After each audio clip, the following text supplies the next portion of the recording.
But what we find is still very strong, and that's so across the Caribbean, is radio. I think we're all familiar with Mia Mottley, right? Prime Minister of Barbados. So we were tracking basically politics in Barbados. We only saw advertising for her party, the Barbados Labour Party, on radio and social. And we say, no man, something is wrong. It must be newspaper, and there's only one local television station, CBC. So we said, something must be wrong.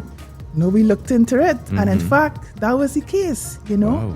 And it's interesting because she clearly was appealing to young people. Right. So she was heavy on social, but she realized, of course, that she had to get not only young people, but also, the more mature. So that just really shows you the power that radio, in terms of traditional media, is still very powerful.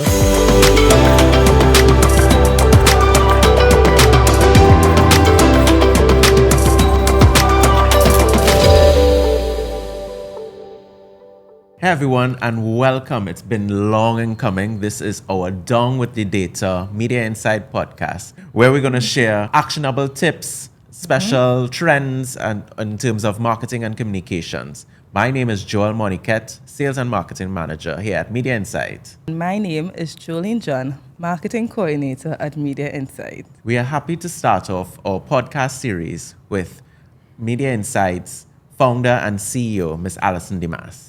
Let me just give you over to Jolene just to give you a little bit about Allison Demas. Allison Demas, the founder and CEO of Media InSite, an entrepreneur and attorney at law, Demas pioneered the digital tracking of broadcast spots in the English-speaking Caribbean.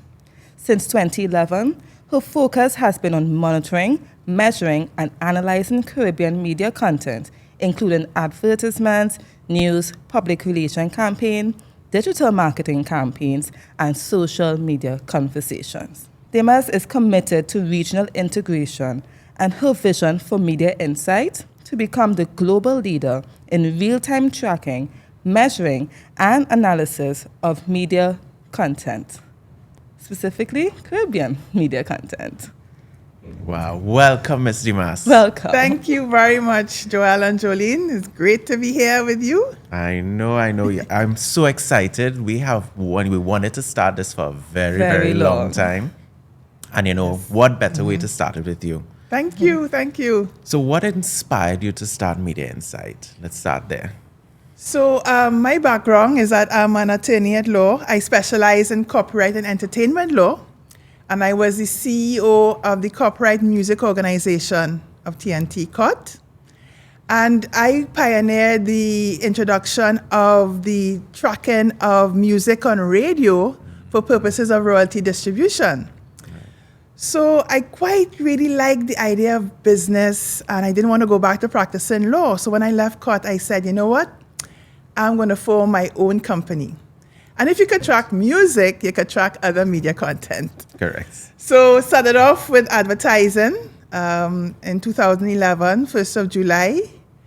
And from there, we just developed. We started off in TNT only. Then we went to Barbados the following year, and we just started to gradually expand.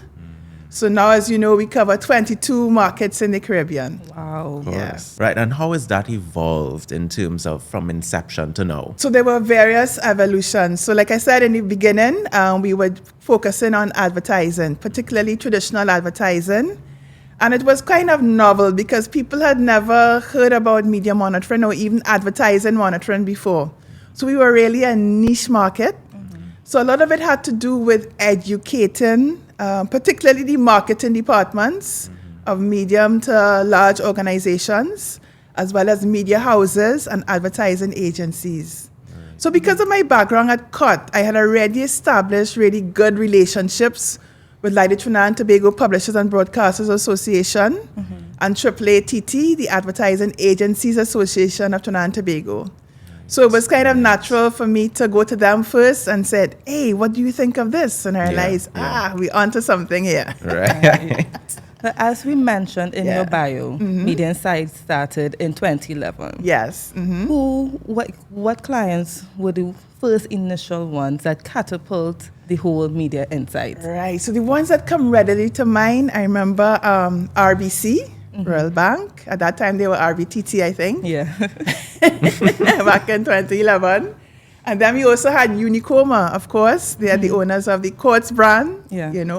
A lot of advertising. Also Lonsdale, Saatchi and Saatchi, advertising agency. of course. Yeah, I think those readily come to mind as some of our first clients in TNT. Such a mixture of clients there, Yeah. Joel. Yeah.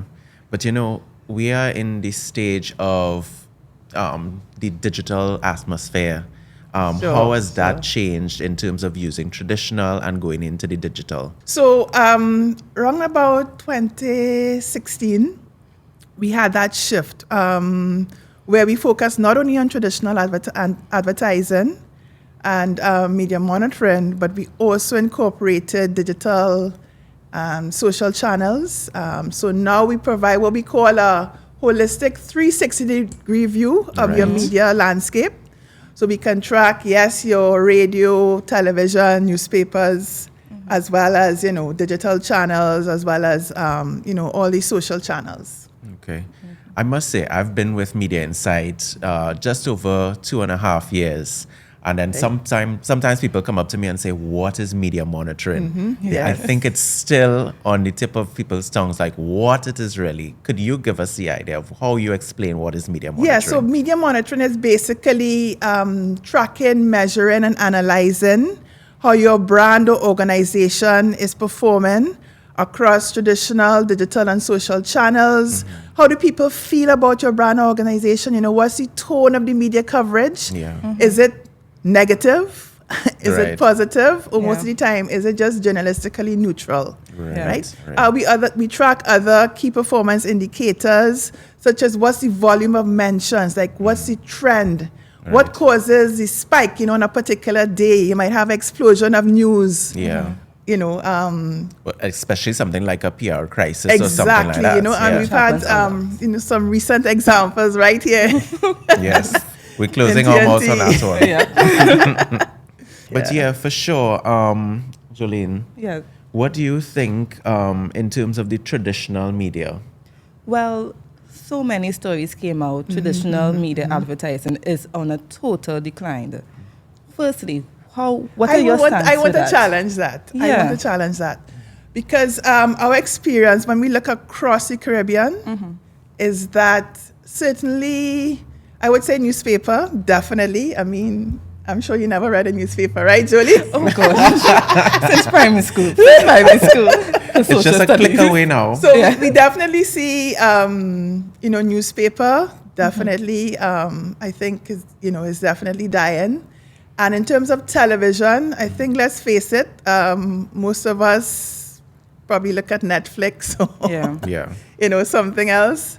But what we find is still very strong, and that's so across the Caribbean, is radio. And I want to give you this example. I think we're all familiar with Mia Mottley, right? Prime Minister of Barbados. So during her first election campaign, I think this was back in 2018, all right? So we were tracking basically politics in Barbados. And what we noticed is that we only saw advertising for her party, the Barbados Labour Party, on radio and social. And we say, no, man, something is wrong. It must be newspaper, and there's only one local television station, CBC. So we said, something must be wrong. No, we looked into it. And in fact, that was the case, Wow. And it's interesting because she clearly was appealing to young people. Right. Yeah. So she was heavy on social, but she realized, of course, that she had to get not only young people, but also, the more mature. So she chose radio. And we also have to realize, so that just really shows you the power that radio, in terms of traditional media, is still very powerful. Right. You also have to bear it in mind when we're looking at the Caribbean. There are still pockets of people who don't have internet connection. Yeah. That's true. All right. On both ends of the spectrum. In fact, we even saw it here in Trinidad and Tobago when we had in the height of COVID. Yeah. And unfortunately, you had a lot of children in primary school It's unable to. Yeah. as well as connections. secondary school who, were not able to access online learning. Correct. All right. Yeah. But most people can still pick up at least a radio signal. Yeah. Yeah. So I still think, that radio is still important. And also for certain sectors, so let's say the traditional sectors like the banking sector, the insurance, they will still do a lot in terms of newspaper That's true. as well as television. And then the thing about traditional media is that it gives you that stamp of authority. So for example, let's go now into social, all right?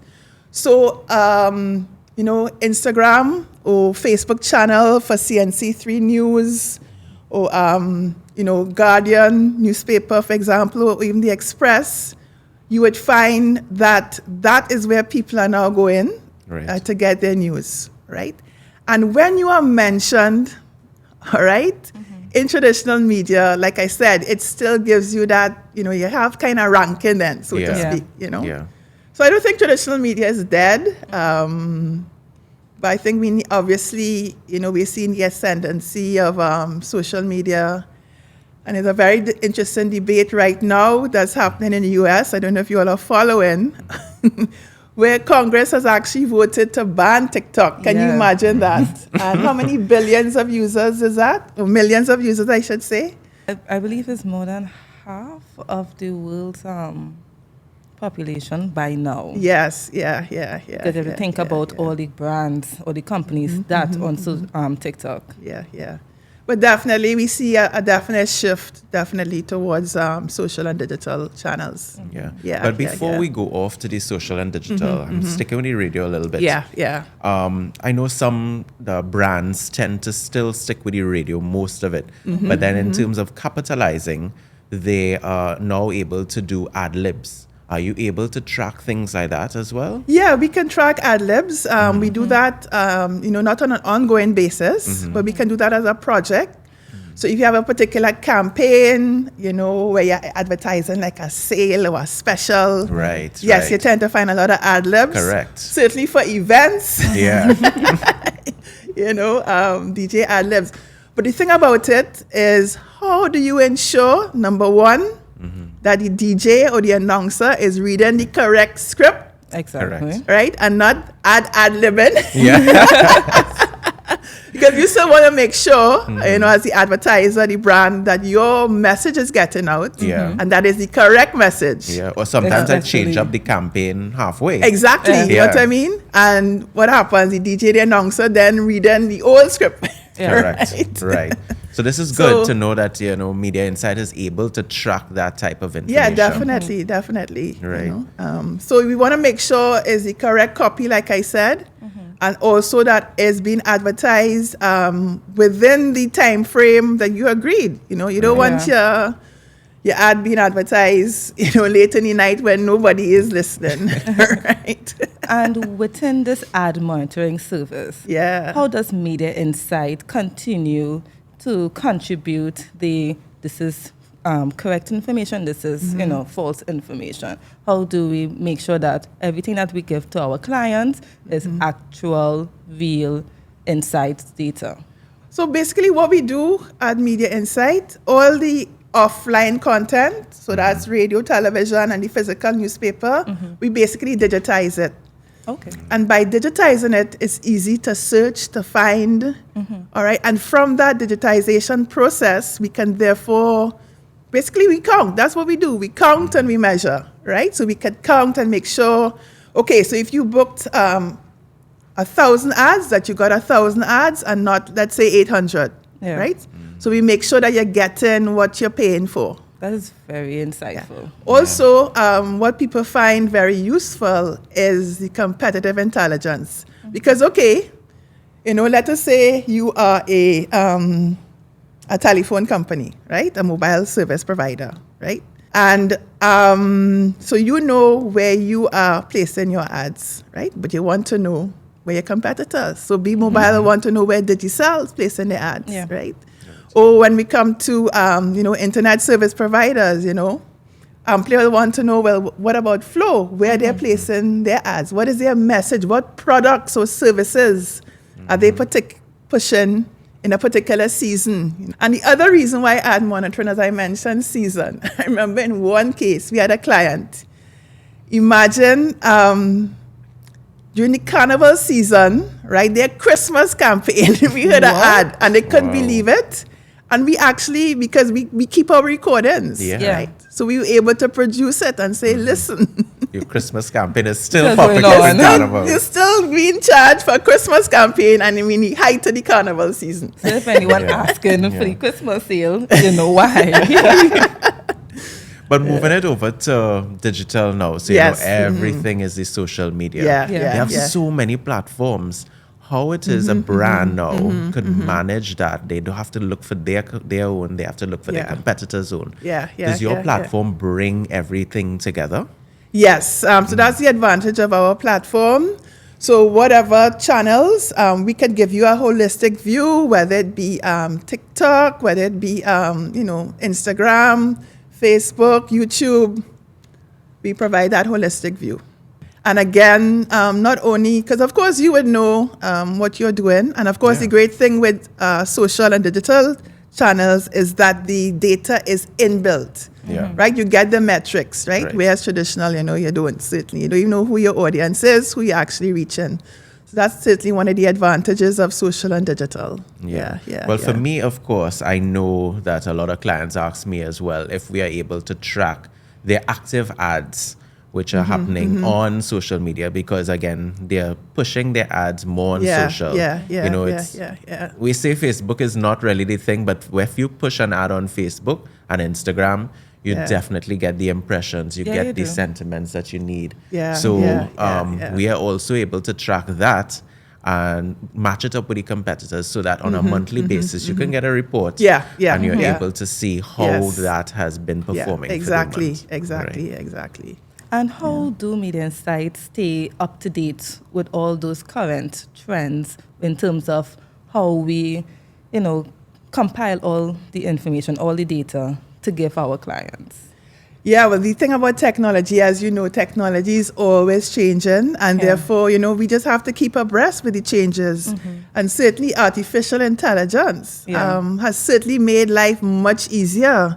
Because by using AI, we are able to, assimilate, because, there are thousands of data points that we are analyzing. And that's been able to be done, automatically. So it's been a great tool, certainly in our field, in media monitoring. Correct. I think, we definitely want to jump into your entire organization now. So I know that you're fully remote. So all your employees work at home. After COVID hit, I remember this very well. I think we got our first case in Trinidad, in March 2020. And then we had these, lockdowns. All right. And, so we had a kind of mad scramble because, of course, not everyone had, laptops at their homes. Not everyone had adequate internet access. But what became apparent, and I think it's important to note that most of Media InSite staff will be millennials or Gen Zs, right? And after working from home or remotely, I remember, the lockdown for our sector, I think we opened back up, I think sometime in June. And nobody wanted to come back to the office. And I said to myself, well, listen, why are we spending so much money on rent? And then it's not just rent, you have all the overheads, the office supplies, the stationery. We had security because we had, people who had to work the late shift at night. Correct. So all of those added up. So it was a great cost savings as well. Right. And then the other fallacy is that people feel that, if you work remotely or virtual, you lose, control and supervision and so on. I think that's absolute nonsense. Because what I actually found is that productivity increased. Yeah.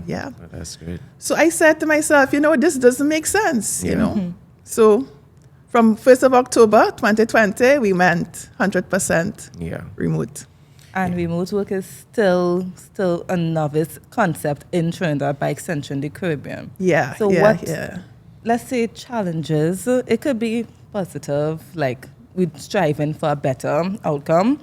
Challenges that you face as, the CEO while transitioning to remote. Well, we have transitioned. So what has been my experience now over three and a half years? The biggest challenge has been engagement, you see. Correct. Because when we worked in an office, it was literally open plan. And I literally had an open door policy, right? Yeah. My door was open except when I had to have a private conversation. And, there was a great family-like atmosphere. There was a lot of bantering. We had a lot of, drama and, all the talk that I used to hear. So that kind of interaction, I think I really missed that. And I know there are, certainly people in the organization. And then the challenge has been new people. Yeah. When new people come on board, how can we assimilate them and make them feel, part of connected the culture and part of the culture. culture. So I'm going to be honest, that has been a huge challenge, but really looking forward because one of the things we've invested in is Work Vivo. Right. All right, which is basically a platform that you can use to connect everyone. So instead of, we have like a WhatsApp group. Yes, we use Teams, which is great, but it has its limitations. So I'm really looking forward to Work Vivo. Yeah. And us being able to connect just as if we were back at 18 O'Connor Street. Correct. And I know there's a lot of other persons out there that work remotely. And we'd love to hear what your experience is like and how you can probably give us some feedback in what we can do to encourage our employee engagement. Exactly. And you mentioned Work Vivo for engagement, as it can, improve our online engagement. How can we improve our, physical engagement? Because we are all over Trinidad. Sure, but as you know, Jolene, and what we do is certainly we try to meet in person at least every quarter. And, we celebrate birthdays or any special days. I know we're going to have our plans for this year, for example. So we're coming up with a Media Intelligence Week because our anniversary is on the 1st of July. We're going to have, hopefully, a sports day. Yes. Just a sneak peek. For Carnival, we had our wellness burnout, right? Which Which was well attended, And I know a lot of our team, they're very concerned naturally with health and wellness. So we want to promote more activities, geared towards that. Correct. For sure. All right. I think we are coming close to the end, but we just want to say in terms of if you have to kick back all and relax and just take your mind off of work. Yes. What is your dream day like? That is so difficult for me to unplug. I have so much going on. All this happens to all CEOs, entrepreneurs. Their minds are always going because, if you don't do that, you don't get the work. Well, I would say, I love music. I love art. If you come into my house, you'll see a lot of, paintings and stuff. I love, watching movies. So I guess if I could just hide my phone for one day, and I would just sit down and relax and, watch movies, listen to music, I would love to do that. Totally unplugged for just one day. We'll try to make that happen. Right? We'll try to make that happen. That will be the dream. For the anniversary, we'll try to give it one day. Just one day. So thank you, Ms. Demas. It was great. So you started off our first podcast with great excellence. With a bang. Yeah. All right, great. We're definitely going to continue this. What our program is about is about sharing different insights, letting you know more about how we match data with different brands, communication strategies, as well as how we help SMEs in different atmospheres, things like that. So if you want to connect with Ms. Demas, you can check her out on LinkedIn. Right? Any other? Facebook, Instagram. Plug in your socials. Plug in your socials. And look out for much more from us. I'm Joel Moniquette, again, the Sales and Marketing Manager here at Media InSite. And my colleague. I am Jolene Chan, Marketing Coordinator at Media InSite. Always check us out on Instagram at Media InSite Limited, Facebook, Media InSite Caribbean, and our website, media-insight.com.